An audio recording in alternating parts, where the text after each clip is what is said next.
Fala, piloto! Começamos agora o segundo episódio da websérie Volta por Cima, do podcast LaMoto. Este que é o podcast oficial do LaMoto Road Community.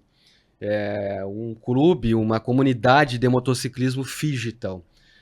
O LaMoto, você sabe, quer aproximar o motociclismo das nossas vidas profissionais de maneira mais consciente, mais pura, né? Mais leve, eu diria assim, mais responsável, talvez. Então, se tiver que escolher entre andar de moto ou ir trabalhar, fique com os dois. Se puder ir trabalhar de moto, melhor ainda, mais divertido. Eu sou Marcelo Paes, host do podcast LaMoto, e hoje vou conversar com um colega, não de profissão, mas de área de conhecimento, área de atuação, e com muito orgulho eu falo isso, né, e com muito respeito também. Ele que é uma referência na sua área, né, e conhecido por muitos de nós, das telas e páginas Brasil afora, eu diria até mundo afora. Já já eu apresento a vocês. Antes de tudo, então, deixe seu like, compartilhe com quem anda de moto, ajude a fortalecer o motociclismo responsável, maduro e consciente, e ajude, né, essa iniciativa a ganhar um pouco mais aí de visibilidade, quem sabe a partir de agora. Eu quero agradecer os parceiros, né, que estão conosco fazendo tudo isso acontecer.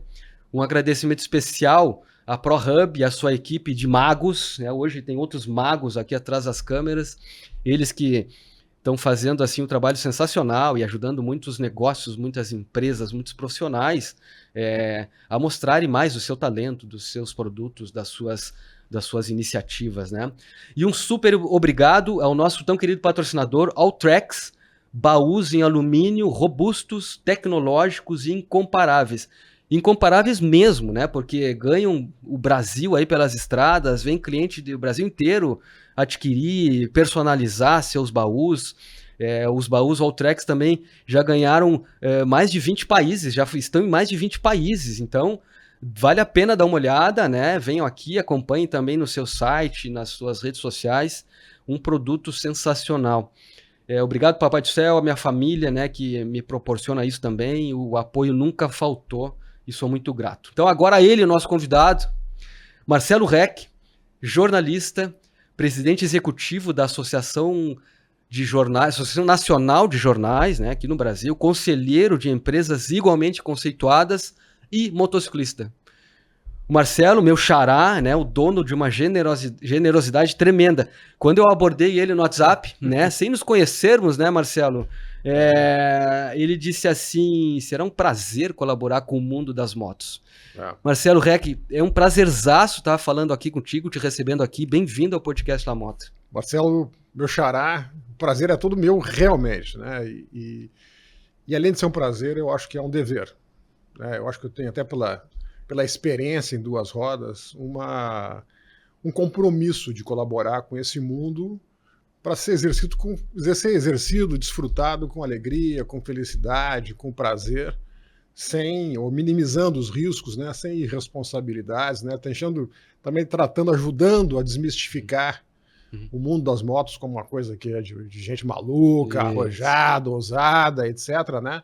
E ao contrário, quer dizer, que pode se fazer da moto como qualquer outra atividade, né? A moto tem um risco, a gente pode falar disso, mas fazer com responsabilidade para que possa ser desfrutado de uma maneira saudável. E eu faço isso desde sempre, assim, desde que eu comecei no mundo das duas rodas há mais de 40 anos. Que legal, Marcelo. Poxa, é bem isso, né? Acho que é esse o ponto, né? É essa a missão, eu diria assim, que a gente tem, né? E você é um profissional de carreira super bem sucedido, tem uma história no jornalismo, né? De fato, a gente falou que é conhecido nas telas e nas páginas, né? Isso é muito legal a gente ter essas referências, assim. Mas conta um pouquinho, né? Agora puxando pro lado da moto, né? Sim. Como é que você começou? Como é que foi essa tua trajetória? Como é que você descobriu? Eu comecei com 15 anos, mas não comecei sem carteira, não. Eu morava no exterior, com a família, eu morava na Alemanha, e lá era permitido dirigir aquelas motonetas, né, tipo Garelli, antigamente. E eu ia para a escola, né? Comprei uma Java, né? Uma Javinha lá, que era feita na República Tcheca. Vivia quebrando, coisa e tal, mas eu dirigia no inverno, no frio, enfim.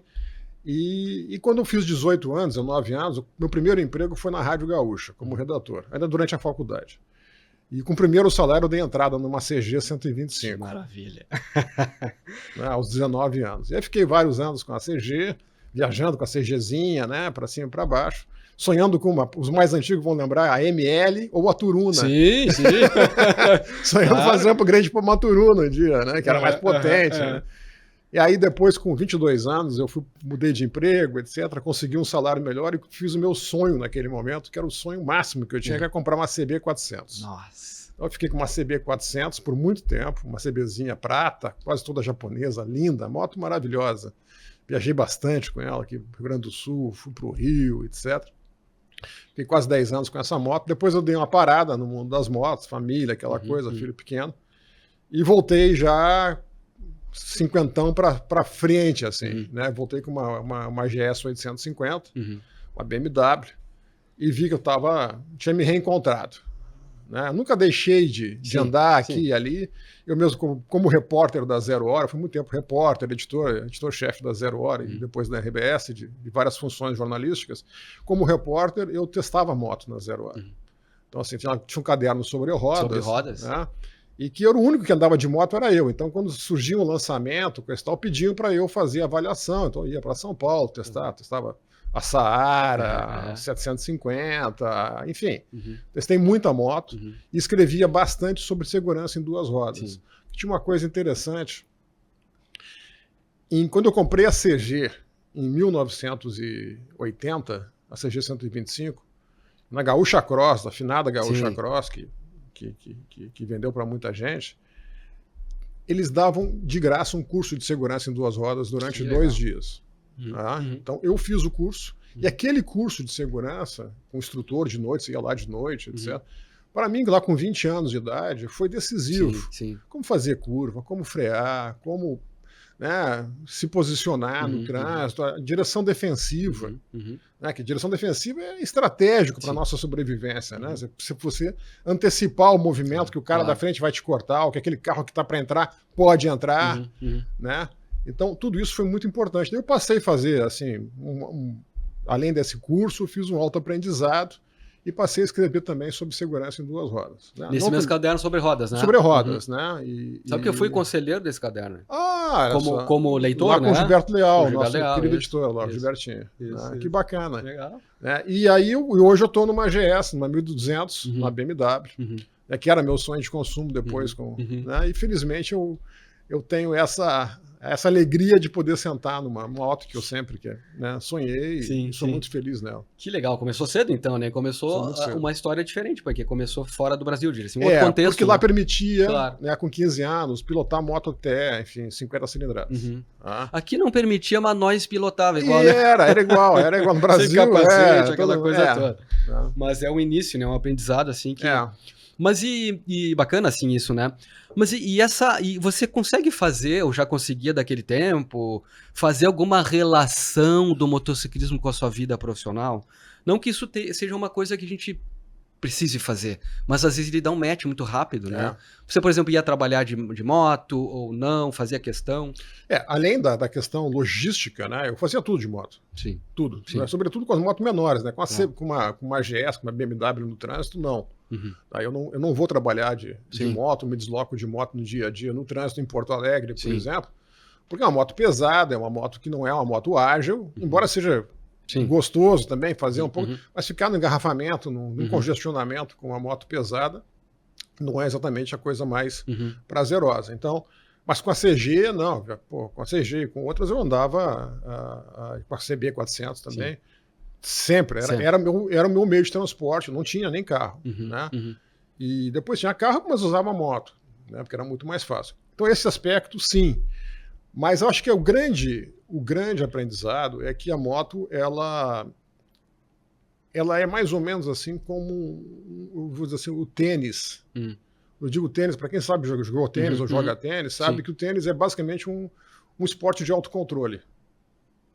Em que só você é o grande responsável pelos seus erros e seus acertos.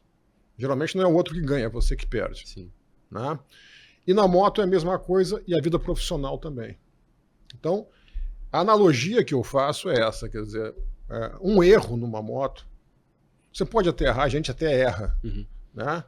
Mas um erro, ou erros sucessivos, ou combinações, conjunções de erros, podem ser fatais. Sim. Assim como numa empresa, assim como numa carreira profissional. A gente erra, toma decisões erradas, mas uma combinação e um agravamento simultâneo de vários erros pode levar a uma situação de devastação profissional e a defesa da própria organização, do ponto de vista de reputação, do ponto de vista de decisões econômicas equivocadas, excessivamente arrojadas ou excessivamente cautelosas, muitas vezes. Né? Porque às vezes a gente que anda em off-road sabe que tem alguns trechos em que o correto é passar com mais velocidade.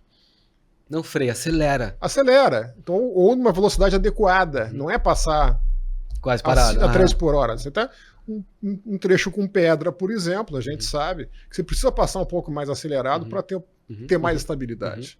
Né? Isso é contraintuitivo. Sim. Então, e acho que com a vida profissional nossa também é isso. Né? Você tem que passar alguns trechos com mais velocidade do que parece, e outros você tem que ter absoluta cautela. Né? Imaginar, eu, por exemplo, sempre que chego em qualquer encruzilhada, em qualquer entroncamento, por mais deserto que seja, eu sempre penso, vem um carro. Tem que dar uma paradinha, tem que dar uma... Sabe? Porque é exatamente nos cruzamentos, nas encruzilhadas, que ocorre grande parte dos acidentes mais graves. Alguém que entra de repente, seja um carro entrando de repente, seja você entrando e sem perceber que está vindo um carro, uma moto, o que seja, no sentido contrário, até porque muitas vezes a gente está no off-road, estradas absolutamente desertas, você fica 15, 20 minutos sem ver ninguém, e a lei de Murphy é inexorável. Em né? algum momento vai aparecer, né? Aparece aquele cara na hora errada, né? E, então, assim, e eu acho que isso tem que ter na nossa carreira profissional, na nossa vida profissional, na vida das empresas, das organizações de uma forma geral. Né? O timing e a medida correta entre a ousadia e a cautela. Legal. Marcelo, você falava aqui falamos aqui, até antes de começar a gravação aqui, né? Um pouco de imagem, eu diria assim, né? Que eu vou trazer o termo reputação, né? Você é um profissional reconhecido, todo mundo sabe quem é, a importância que tem para o jornalismo, para a comunicação, eu diria assim, de uma maneira geral. Eu costumo dizer, aprendi com um amigo meu, comunicação é o problema da humanidade. Ele não foi, ele é e continua sendo, né? Então, talvez o nosso papel de comunicadores aí passe por essa responsabilidade e eu acho que também traz a questão da reputação, né? O que é a reputação para você profissional? O que representa isso? E depois, assim, uma pergunta consecutiva, como é que a gente mantém, ou cria, ou gera uma boa reputação sendo motociclista? Boa. Eu acho que a reputação ela é resultado do conjunto de valores e princípios que você exerce que você tem, né, que você cultiva desde sempre, de família, enfim, pelas mais variadas razões.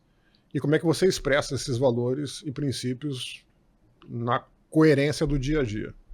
Né? Então eu gosto muito de uma definição de um colega muito conhecido, já falecido, Cláudio Abramo, hoje chefe de redação de jornais do Rio e São Paulo, muitos anos atrás, que dizia que ética é aquilo que a gente faz quando os outros não estão olhando. Né? Então, assim, acho que esse é o princípio. Né? O princípio de um comportamento ético, íntegro, responsável em quaisquer circunstâncias, né? Independentemente se estão olhando ou se não estão olhando. E a reputação ela é resultado disso. Né?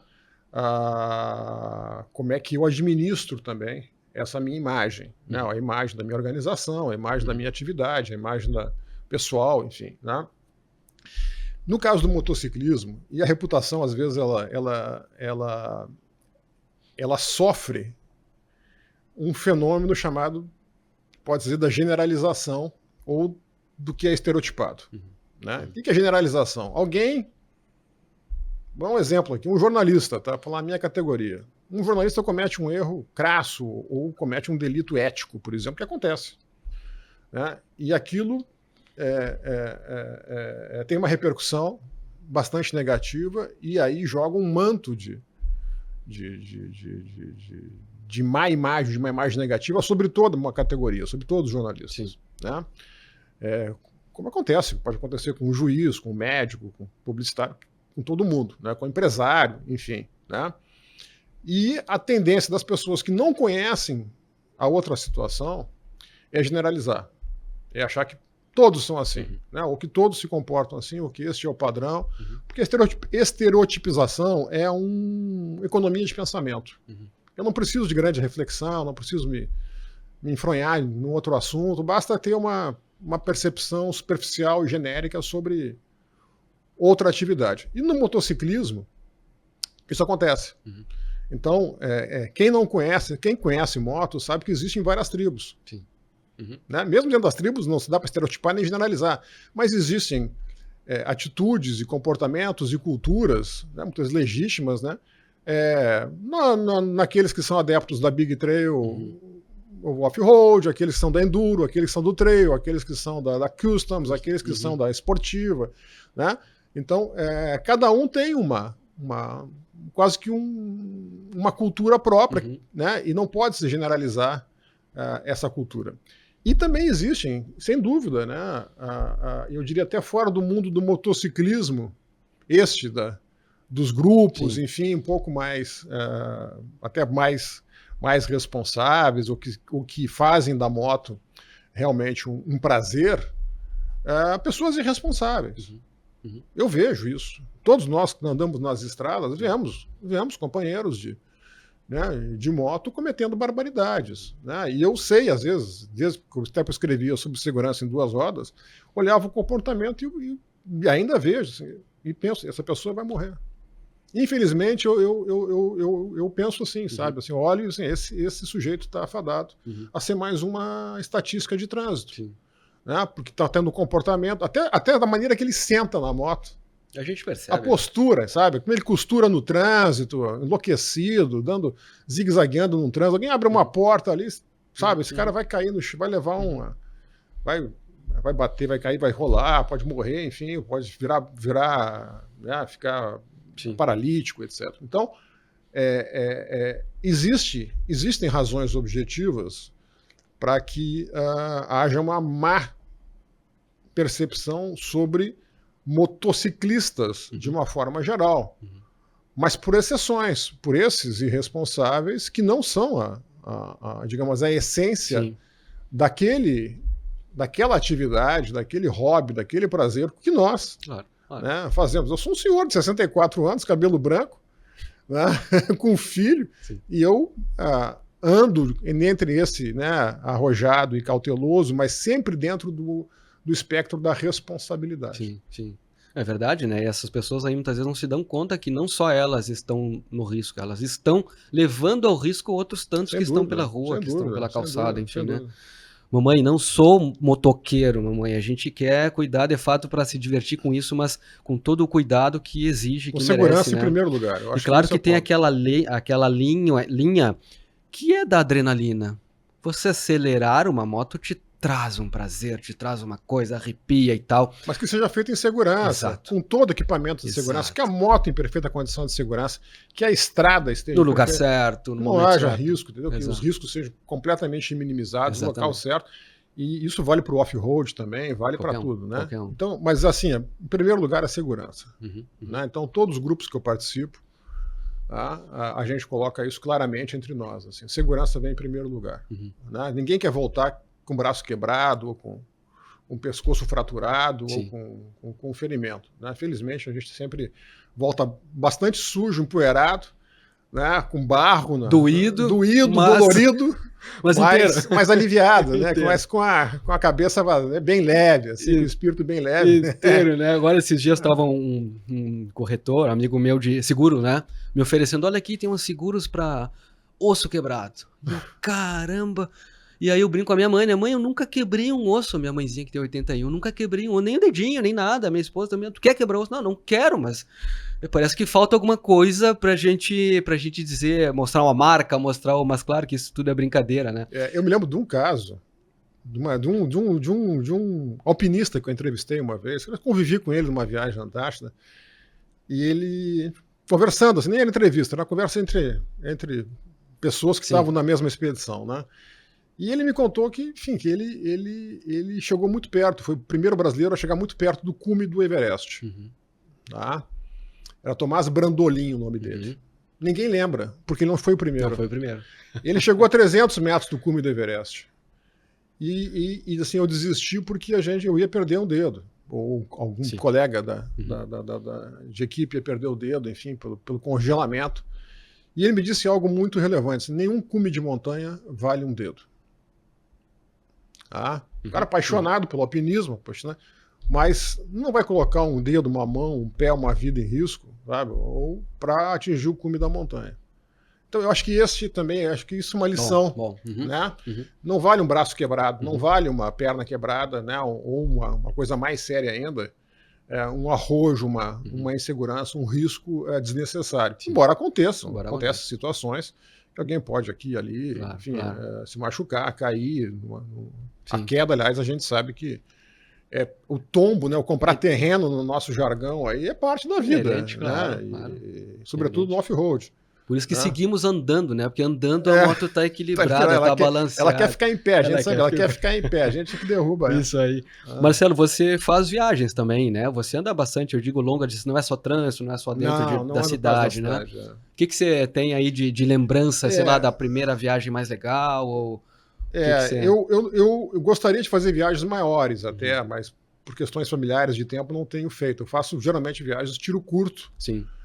Com padrão, assim, uma vez por semana, faz um tiro de 400, 350, 500, entre 350 e 500 quilômetros, num sábado ou no domingo, com parceiros de um grupo que a gente chama de off e pastéis, porque a gente come pastel. Na verdade, não come não, a gente faz review de pastel. Nem em todo lugar tem pastel, né? Em todo lugar tem pastel. Qualquer biboca do Brasil você encontra um pastel e a gente faz review. Então a gente dá nota, coisa e tal, avalia, consistência, etc. Então chama-se off e pastéis. Até porque o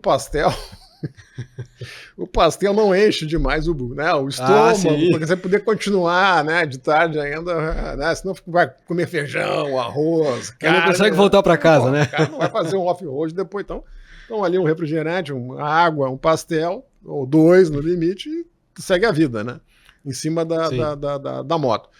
E a gente faz assim, eu costumo fazer os roteiros, né? E roteiros com bastante off-road, assim, acho que desses 350, 400 quilômetros, geralmente 130, 150, 170 fora de estrada. E preferencialmente trechos que nós não fizemos ainda. Sim. Então, eu faço muito Vale do Taquari, né? Que agora, né? Então, interior de Arroio do Meio, Roca Salles, Cruzeiro do Sul, Putinga, Travesseiro, Capitão, Forquetinha, tudo isso Mussum, Vespasiano Correia. Para quem está nos assistindo Brasil afora, Marcelo, né, eu preciso dizer aqui, são cidades, alguns nomes pitorescos, né, do nosso interior aqui do Rio Grande do Sul. Que foram profundamente atingidos agora nas cheias. Exatamente. E são cidades, eu adoro o Vale do Taquari, assim, sabe? Eu acho que é um playground, é uma Disneylândia para moto, para off-road. Né? E também o Vale do Rio das Antas, que também foi atingido ali em torno de Veranópolis, né? Garibaldi, Bento Gonçalves, né? Nova Petrópolis, toda essa região feliz, que é perto de Porto Alegre. Né? É perto, 100, 110 quilômetros, e aí já sai aqui no off, já faz estradas lindas, maravilhosas, pouquíssimo conhecidas. Pouco conhecidas e com um contexto, uns cenários assim que a gente não imagina, parece que é fora do Brasil. Até Boqueirão do Leão, Sinimbu, que foi arrasado agora pela chuva. É uma cidade linda, Sinimbu. Eu sou de Santa Cruz do Sul. Eu sou meio suspeito, né? Mas que é da região também. E passava muitas férias em Lajeado, mas a região, de fato, ela tem que ser explorada. Eu acho que, e muitas vezes assim, a gente, né, claro, eu acho que condeno o turismo de enchente, aquele que vai lá só para olhar a tragédia dos outros, realmente é uma coisa de última, assim, né? Sim. Mas eu acho que também ninguém deve ter peso na consciência em pegar a moto ou um carro, vou fazer turismo nessa região de novo, porque eles precisam dessa movimentação, dessa economia, essa presença, né? Encantado, né? Que ali um Cristo que atraiu, voltarmos a ocupar hotéis, restaurantes, lanchonetes, postos de gasolina, né? Conversar. Se puder ajudar, né, com a doação, alguma coisa, mas não deixar de fazer, não deixar de fazer, movimentar a economia. Cada coisa que você vai lá e movimenta a economia local, Você está ajudando, quando você enche o tanque num posto de gasolina, você está ajudando ali o... Exato. Para comer um pastel, está ajudando. Um picolé, está ajudando. Então, assim, tudo que pudermos fazer para ativar essa economia. E aí tem uma derivação dos grupos de moto que como vocês aqui, Lamoto, faz, é a repercussão daquilo. Sim. Vai para as redes sociais. Então, pô, que legal, que interior legal, que paisagem bacana, que estradinha, onde que é, não sei o que. Então isso também não tem só aquele benefício direto, mas quando a gente posta nas redes sociais ou divulga, né? Eu tenho um canalzinho no YouTube, tenho um Instagram que eu boto mais coisas de moto, nada profissional, super amador, assim, ajuda a criar interesse. Porque o meu objetivo é fazer esses roteiros e gravar e editar, assim, de uma maneira bastante simplória, até para te dizer, sem ser profissional, é ajudar outros colegas, companheiros de duas rodas, a descobrirem esses roteiros, a saírem do padrão Porto Alegre Gramado. Nada contra, eu acho o interior de Gramado e Canela fantástico, tem estradas ali para ser exploradas por 2 gerações. Isso. Mas, e também além de Gramado e Canela, né, e conhecer outras regiões tão mais fantásticas que também estão precisando agora, mas há outras possibilidades. Há outras possibilidades, dúvida, né? E além da tenda do Umbu, sabe? Nada contra, eu já fui muitas vezes, mas tem muito a conhecer, muita coisa. E eu costumo escrever e falar e dizer que o Rio Grande não conhece o Rio Grande do Sul. Sim, é verdade. Então, assim, os brasileiros, né, os gaúchos de um lado e brasileiros, tem muito a explorar. E muito a conviver com essas pessoas, porque não é só os locais, né? São pessoas maravilhosas, né? Os nossos colonos, pessoas ali no interior de Lajeado, né? E a gente conversa, as pessoas ajudam, né? Estão sempre prontas para ajudar. Você para calibrar um pneu ali, ou descalibrar um pneu, já para perguntar o que aconteceu, se quer ajuda ou não, sabe? É fantástico. Sensacional, né? Você tocou num ponto aí que é essa nossa o desafio que nós estamos vivendo, o Estado como um todo, né? E esta é uma websérie que quer, de certa forma, achar um pouquinho do papel do motociclista, se eu puder dizer assim, nesta reconstrução, nesse reerguimento, né, dos negócios, das comunidades, né? Como é que... Difícil, né, talvez, assim, pensar como é que a categoria motociclista pode fazer isso de moto, né? E se a gente pudesse colocar um tema para essa nossa conversa, um nome para isso, um título, a gente pensou em a resiliência da estrada, né? Como é que essa estrada que tanto prazer nos dá, nós motociclistas, né, que você está sempre falando que está sempre buscando outras estradas, outras rotas, outros lugares que não foi, que não passou, como é que a gente pode estar levando isso embaixo do braço? Olha, a gente é motociclismo, a gente quer entregar um pouco dessa nossa consciência e satisfação em ser motociclista para ajudar num reerguimento, né? E eu acho que a resiliência é uma palavrinha meio da moda que está por aí, mas que da moda talvez por ser necessária, especialmente neste momento, né? É aquela coisa de voltar a ser o que era, se isso for possível, né? Faz muito sentido agora, né? Então, é um pouco disso, né? Como é que a gente pode, você estava falando, né? Ir até o interior, gastar lá, consumir alguma coisa lá, não deixar de ir, não adiar isso, né? Inclusive quem vem aqui ao estado visitar, fazer turismo, né? Leve em consideração isso, né? Talvez ir para algum lugar que não foi ainda no estado, né? Você tem grupos, participa de grupos, né, de motociclista, né? Isso, claro, é algo assim bem informal, eu diria assim, né? Mas como é que vocês estão organizados? São colegas também de profissão, Marcelo? Como é que se... Não. Até esse grupo é muito eclético, assim. Você tem gente do campo do direito, do campo empresarial, do campo, enfim... não tem... Acho que o jornalista só tem o eu. Acho não, com certeza. Né? É pouca gente, até não é muita gente. A gente faz... Para o off-road você não pode ter muita gente, né? Você tem que ter um grupo... Sabe? Nós saímos geralmente em 3, 4, máximo 5 pessoas, né? Às vezes 2. Sim. Né? E durante a pandemia eu fiz muito sozinho, né? Muito sozinho e fiz muito roteiro, não nada muito arrojado, exato, assim, claro. né? Estradas mais tranquilas, digamos assim, né? Rotas mais tranquilas, né? Nada muito, nenhuma picada, né? Nada sim. que eu não pudesse Deve identificar. Sozinho claro, é né? perigoso, assim, dá um problema. Tá sozinho, não tá tem sozinho, como, não vai numa ribanceira ali, não. Né? Então, evitei. E agora, e desenhei muito roteiro. fiz centenas de roteiros.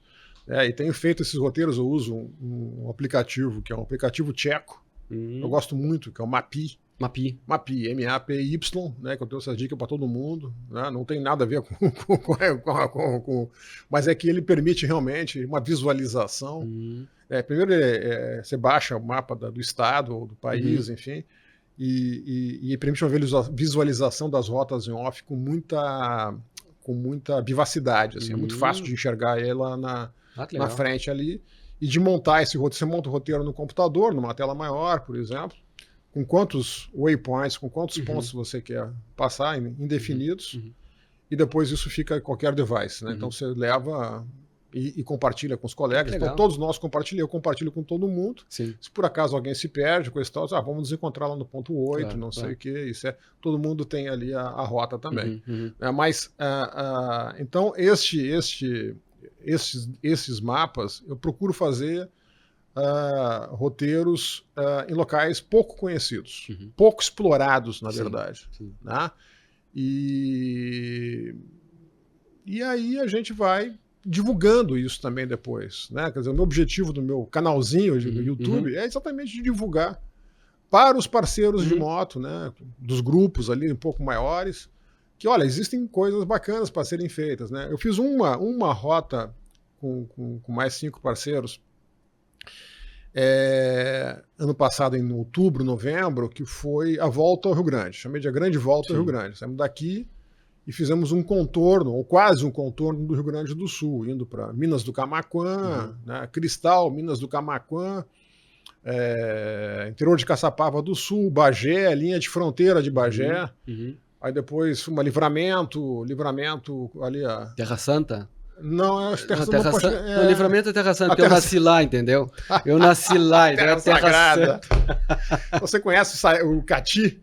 Cati. O Cati, era o quartel do Cati. A gente foi parar lá, até por sugestão de um colega. Foi emocionante chegar lá. Foi emocionante. Eu saí menino de lá, não cheguei nem a pegar quartel. Tomei um tombo numa travessia de rio ali que. Mas não passou pro lado do Uruguai. Passamos. Nós fizemos um trecho pelo Uruguai, 2 trechos pelo Uruguai. Fomos em boa parte por cima da linha de fronteira. Tem uma estradinha na linha de fronteira. Depois entramos no Uruguai e fomos dar em Quaraí, ali, Livramento. Barra do Quaraí também. Isso, um pouquinho depois. E entramos em Barra do Quaraí, aí depois fomos a Uruguaiana, aí subimos lá para. Mas isso deu o quê? Quantos? Deu 6 dias. 6 dias. Aí descemos lá para Ametista do Sul, entramos um pouquinho para Santa Catarina. A gente queria ainda Montenegro, que é no campus de cima da Serra, que é o ponto mais alto do Rio Grande do Sul, mas estava realmente naquelas chuvaradas de fim de ano do ano passado. Começou a cair o mundo, assim, a gente abortou e voltamos de Ametista do Sul para Porto Alegre. Você que levantou esse roteiro? E agora vamos fazer a grande volta do Rio Grande 2. 2. Que ainda tem que desenhar esse roteiro. Legal, mas e você também planeja, por exemplo, local onde parar e como vai parar lá? A gente planeja, basicamente, eu planejo para as cidades. Né? E aí tento montar um roteirinho bacana que vai mudando. Vai mudando de acordo com as condições de tempo, se dá algum problema em alguém, coisa e tal. A gente vai, isso não é religião, né? Eu acho que o não planejamento é um pouco, de novo, com a vida empresarial. Você tem que ter um planejamento, você tem que ter uma estratégia, você tem que ter um objetivo. Mas se tiver que improvisar, fazer mudanças neste caminho, faça. Não se aferre claro. Não é uma coisa parafusada, sabe? Tá parafusado esse roteiro que não pode ser desmanchado. Não, ele pode porque ele pode te levar a um erro, né? Um fracasso. Isso vale para uma trajetória profissional e empresarial também. Né?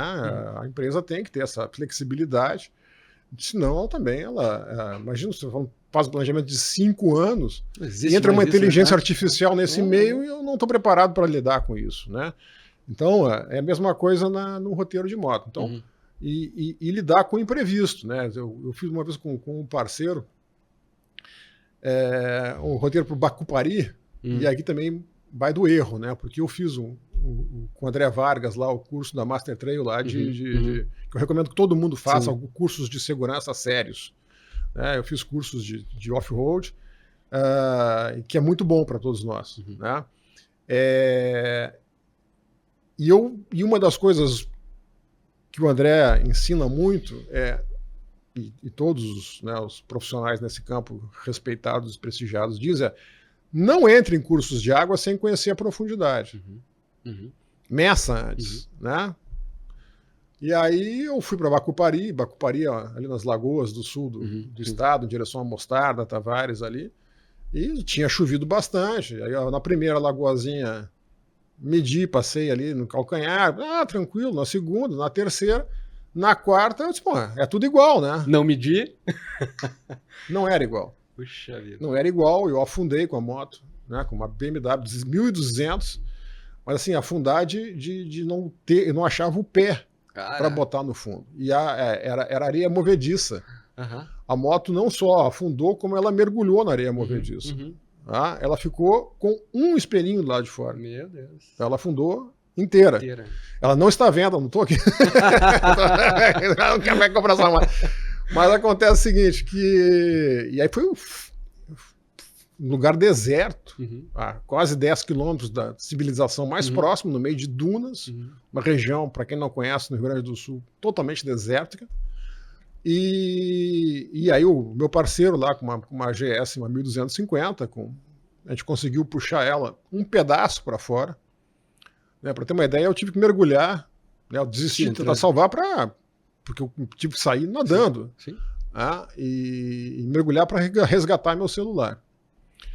E depois a gente conseguiu arrastar com a moto dele, a moto um pouquinho para fora, mas não conseguimos tirar mais, assim, porque ela estava agarrada no lodo ali, naquela área movediça. Aí passou uma caminhonete, que aí o reboco tirou todo lá para fora, mas daí não tinha que fazer ali, não tinha que fazer nada. Aí a gente conseguiu voltar, botei na carona dele até o vilarejo, e desse vilarejo, então, a gente lá encontrou, chamei o socorro, que vinha de Porto Alegre, levou umas 10 horas para chegar, que é um local muito, muito, muito remoto. Sim. E aí tinha uns meninos fazendo um enduro ali, e que me deram uma mão, tinha uma carretinha, a gente conseguiu botar a moto na carreta e trazer até o vilarejo. Tava um enduro ali nas dunas. E aí a moto não ligava, não pegava, e a BMW tem essa característica, né? Eu tentei pegar várias vezes, felizmente ela é a prova de burro. Né? E aí ela não pegou, ela tem um calço lá que ela impede, se pegasse eu liquidava com a moto. Né? Mas daí levei na oficina, com esse tal, fizeram um milagre da salvação, a moto saiu, né? Tive que trocar um monte de coisa, sim, etc. Né? Mas tinha assim, litros e litros de água dentro do motor. Claro. Mas como ela não rodou o motor mais, ela se salvou. Né? A parte elétrica se foi, né? Mas assim, ela ficou mergulhada 1 hora mais ou menos. O suficiente para isso. Submarino. Né? Mas e areia, né? Misturou com areia, com tudo, que é aquela. E eu tô andando com ela, faz mais de 2 anos isso. Continuo andando com ela sem nenhum problema. Um trator, né, também. É um trator, né? Uma moto muito confiável. Marcelo, e na sua vida profissional, né? A gente não quer falar de trabalho aqui, mas na vida profissional, né? Você enfrentou, assim, momentos como esse, assim, de, cara, deixa o mapa de lado, deixa o planejamento de lado, porque o terreno mudou e eu preciso tocar aqui agora, né? E tem, assim, alguma história para contar, que talvez tenha muitas, né? Mas que possa trazer um pouco do motociclismo. Tem um lado, assim, que eu tenho, não são várias personalidades. Personalidade é um só, mas tenho várias personas. Né? E um caráter que eu sempre tive desde menino, desde adolescente, é um caráter de aventura, uma aventura responsável. Sim. Então, eu tive, como repórter, como jornalista, fiz muitas coberturas em locais inóspitos. Assim. Eu tive 5 vezes na Antártida, né? 2 delas no inverno. Eu cobri a primeira expedição do Brasil à Antártida, já acampei na Antártida, lá naquelas épocas ainda bem os primórdios da presença brasileira. Década de 80, isso? Década de 80 e 90. 80 e 90. Né? A última vez que eu tive foi em 2000, ainda no inverno. Tá? E fiz muitas coberturas de guerra e de conflitos, né? Golfo Pérsico, guerra na Iugoslávia, na África, etc. Então, em todas essas circunstâncias, e conflitos na América Latina também, em todas essas circunstâncias eu procurava adotar a mesma postura que eu adoto na moto. é um misto da cautela com arrojo. Uhum. Você não pode ficar paralisado, trancado no quarto de hotel, porque o sentido da sua presença que está lá. Agora você não pode também Se jogar numa linha de frente sem saber o que tem ali, Uhum. né? Sem saber como se deslocar e quais são os riscos, etc. Isso é uma constante, essa luta interna entre, né, vou até onde eu vou. Uhum. Né? E isto vale para a moto, Uhum. vale para a vida profissional, aí no caso minha como repórter, e vale para a vida profissional como executivo, porque eu fui 27 anos executivo na RBS. Né? Comecei como editor-chefe da Zero Hora e fui vice-presidente do grupo. E é exatamente isso. Né? Como é que você avança, né, constantemente, né, faz um roteiro, como eu chamo, mais apimentado, Uhum. quando eu faço, boto umas estradinhas mais apimentadas ali, né, mas sem loucura. Sim. Porque a loucura te leva ao desastre. Uhum. Né? Então, eu, muitas vezes, agora mesmo no fim de semana, né, tinha um parceiro que é mais arrojado, a gente brinca que ele é o destemido, né, que tinha uma estrada fechada, como tem muitas estradas fechadas no Rio Grande do Sul, e aí um senhor ali que estava monitorando uma construção ali de uma obrazinha na estrada disse: olha, vocês podem entrar na fazenda aqui, abre a porteira, dá uma volta lá por cima, coisa e tal. Eu digo: mas como é que tá essa estrada? Ele disse: não, tá com muito barro. Muito barro. A moto de vocês é uma moto pesada. Né? Uhum. Aí o parceiro diz: vamos encarar. Aí eu digo: não. Não tô aqui para perrengue, entendeu? E aí tá bom, você que está na liderança, sim, né? Você que decide. Então eu decidi não, uhum. Né? Uhum. Enfim, respeitaram ali a decisão, até do cabelo branco, né? Pois então vou ter que me arrastar depois da moto na lama ali no barro. Que eu não gosto também de entrar num roteiro que eu não tenho nenhuma ideia do que é. Sim. Geralmente eu faço o roteiro e olho todo o roteiro pelo satélite. Para não entrar em fria. Já entrei em fria. Tem vídeos meus ali que é inacreditável, as frias que eu já entrei. Né? Nós já entramos, que eu já levei as pessoas. Que no mapa aparece uma estrada regular e que era uma trilha. Trilha cheia de barro, de buraco, lama, pedra, coisa e tal. Né? E passar com a GS ali, com a 1200. Não é exatamente a coisa mais simples. Mas passa. Claro. Ela é um tratorzinho. Tem gente que, aliás, busca isso também. Eu tenho parceiros aí, colegas, companheiros, que eles assim, eu quando vejo uma linha tracejada, que é a ilha de trilha, né? É essa ali que eu vou, né? A gente teve aqui com o Leandro Krug. Claro, esse foi o primeiro que eu pensei. O Leandro é que diz isso. Exato. Né? Ele vai na tracejada. E é a liderança da linha, ele que puxa a galera pra lá. Exatamente. Com muita competência. Mas o Leandro é muito fera. Sim. É muito fera. Ele é realmente um dos grandes pilotos de Big Trail do Rio Grande do Sul. E eu tenho um grande respeito e admiração por ele. Pessoal e como motoqueiro, sem né? dúvida, como piloto, como motociclista, né? Também, muito bom. E me diga mais uma coisa, assim, nessa tua vida de jornalista e executivo, né? Acho que em algum momento talvez não separe, como sendo, né? Continua sendo, né?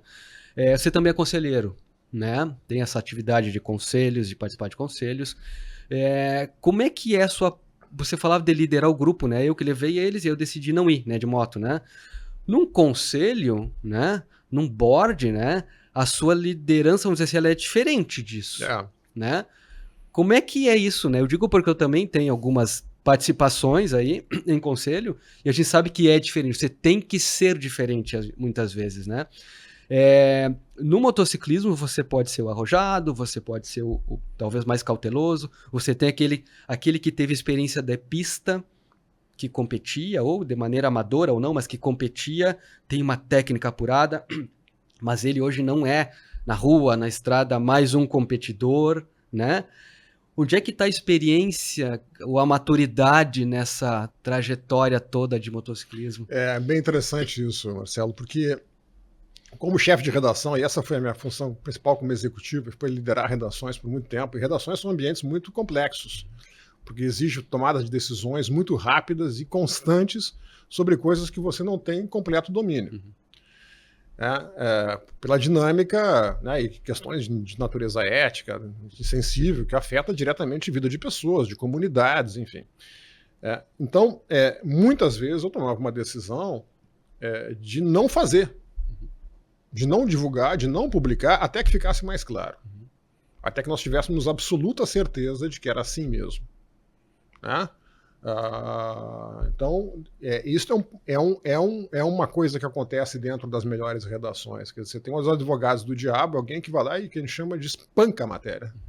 O repórter vem lá, eu tenho aqui um assunto assim, e o outro vai lá, um editor, um outro repórter, ajuda a espancar, no sentido de se fica de pé tudo, né? Mas tem certeza que ele falou, mas por que isso aqui é assim, é assado, coisa e tal? Até que tudo fique muito bem evidenciado. Né? Então, esta cautela de não fazer determinadas coisas, ou não fazer em dados momentos algumas coisas, também exige coragem, exige a capacidade de dizer não vamos. Porque a tendência é vamos de qualquer maneira, não sei o quê, né? E isso pode gerar desastres monumentais, tanto na moto, quanto na empresa, quanto na vida profissional, na vida pessoal. Então, saber a hora de entrar, como entrar, e entrar de uma maneira bacana, legal, que o resultado seja positivo, é também um segredo. Né? Então, não sei se essa explicação ela resolve tudo, mas é essa analogia que eu faço mais ou menos com o motociclismo. Né? Um momento, e no conselho, a gente pode... que você não tem o poder de decisão direta, absoluta sobre aquele roteiro, ou sobre a empresa, ou sobre a atividade, ou sobre a tua equipe, para que você está ali aconselhando, né, uma organização, eu acho que ali você pode levantar outras visões. Por que não fazer aquele outro roteiro? E questionar por que as decisões estão sendo tomadas daquela forma. Por que não olhar para lá? E fazer o espancamento, digamos assim. Porque, na verdade, aquilo ali é o espancamento da estratégia. Né? A empresa tem uma estratégia, tem tá ali...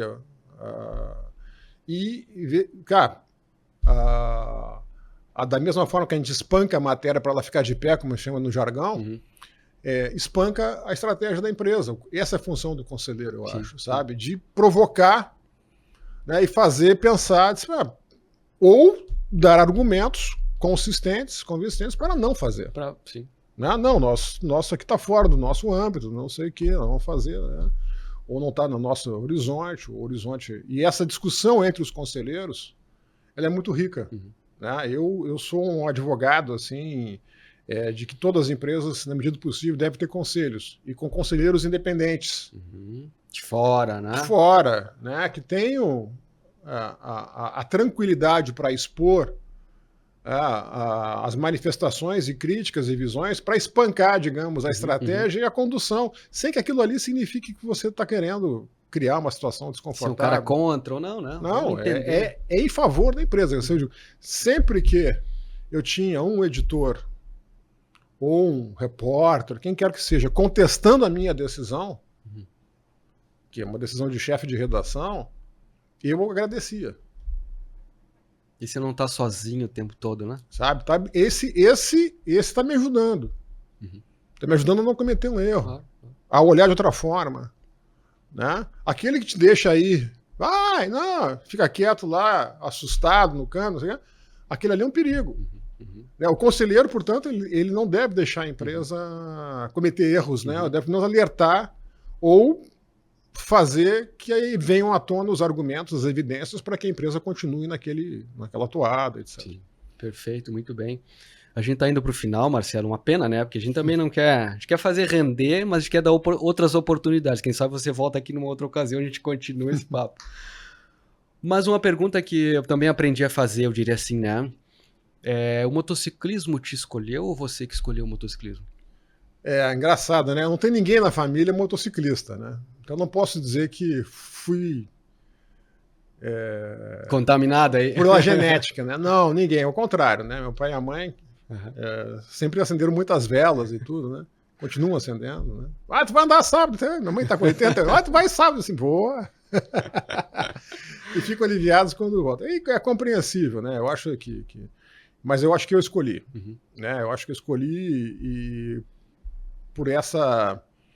eu nem digo pela sensação de liberdade, mas no meu caso, hoje, aos 64 anos, eu tenho 19 parafusos nas costas. Que não é do motociclismo. Que não é do motociclismo. Eu tinha escoliose desde pequeno. Escoliose é uma curvatura lateral. Usei colete lá quando era adolescente. Né? Fiz cirurgia aos 40 e tantos anos. Tinha uma curvatura muito grande. E tive um problema adicional 2 anos depois. Eu tive que fazer uma nova cirurgia. E foi botado mais parafuso. Então eu tenho 2 trilhos e hoje 19 parafusos. Eu sou a alegria dos ortopedistas. Né? Eu sou a Disneylândia da ortopedia. E aí isso é um desafio para mim. Né? Porque é um desafio adicional da idade que me obriga ou que me estimula a fazer exercício para manter, né, flexibilidade, as pernas, o braço, o corpo, a cabeça, tudo. E fazendo off-road ainda, que é mais desafiador, é mais exigente. Né? Então, é um prazer que conjuga essa superação pessoal, de um lado, com o conhecimento de lugares, né, e a convivência com pessoas que eu gosto, né, que têm a mesma paixão, né, que têm a mesma... que são de origens diferentes, de, né, personalidades, mas que compartilham uma mesma paixão, que é as 2 rodas. Né? E essa magia, essa química, essa alquimia que muitas vezes é difícil de explicar. Né? Porque fazer uma viagem de moto e fazer a mesma viagem de carro, que eu gosto também, nada contra, é completamente diferente. Né? Na moto você está muito mais exposto aos elementos, né? Ao frio, ao calor, aos odores. Né? E tem gente que acha que isso é perrengue. Não, isso não é perrengue. Para nós isso não é perrengue, isso é parte da diversão. Exatamente. Né? E você está... eu já li uma vez, a frase não é minha, né? Que no carro a gente olha a paisagem, na moto a gente é a paisagem. Né? Já vi também. Eu acho que é muito adequada essa frase. Gosto muito também. E se você fosse escolher hoje, você escolheria o jornalismo de novo? Sem dúvida. Eu muitas vezes, né, em muitas atividades minhas que não são diretamente ligadas ao jornalismo, como executivo, ou como presidente da Associação Nacional de Jornais, a única certeza que eu tenho é que eu nasci jornalista e vou morrer jornalista. Né? Então, assim, essa é a minha paixão e eu me dedico hoje, digamos, a atividades ligadas ao jornalismo dentro e fora do Brasil. Participo de várias entidades fora do Brasil também e organizações, com o sentido de que eu acredito que esta atividade, quando bem exercida com responsabilidade, com maturidade, ela é extremamente benéfica para a sociedade, como a gente viu agora nas enchentes do Rio Grande do Sul. Né? A valorização do papel do jornalismo em levar a informação correta, em ajudar as pessoas a se movimentar, sair dessa situação e agora de estimular a própria reconstrução das vidas e das cidades e do próprio Estado. Então essa é uma causa.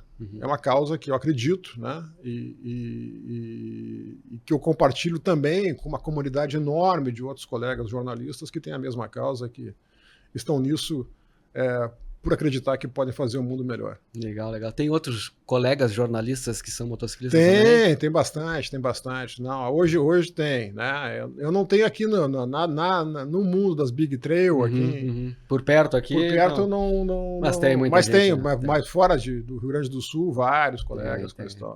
Que legal. Marcelo, um prazerzaço inenarrável quase, né? Eu gosto de falar isso porque de fato é verdadeiro e é com orgulho. E muito obrigado pela tua presença, pelo papo, pela conversa, pelas trocas aí.